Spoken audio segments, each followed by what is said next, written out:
Upon understanding that the bot issue would be too costly to fix, and that any further work into the game would yield little to no profit, Valve finally decided to pull the plug on their old yet beloved game.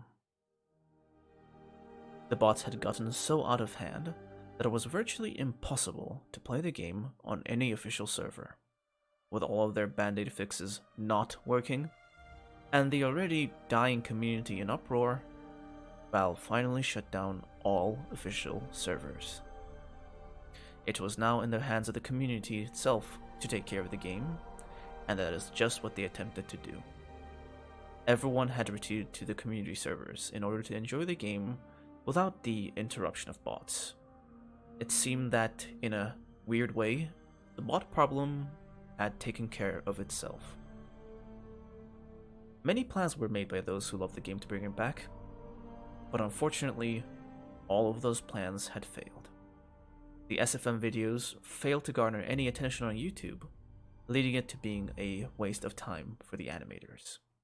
The modified versions of the game and the new game modes were brief flashes in the pan, with the lack of players making it hard to get players to play them in the first place. There was one last push by the community that would certainly get Valve's attention, turning Team Fortress 2 into an esport. A massive TF2 tournament was planned by the community, and it would be the one last shot at making the game relevant again.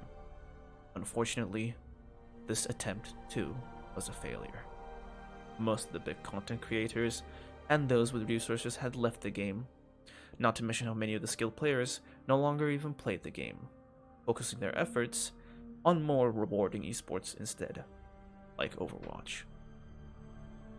The unsuccessful tournament only proved to show how Team Fortress 2 was already on its way to the grave. The game was no longer relevant. It was no longer even in the top 20 most played games in the Steam charts. It only served to give nostalgia to the old, experienced players when they got onto the community servers. There is a reason why, in many mythologies, hell is a bottomless pit. Because in reality, no matter how bad things are, it can always get worse.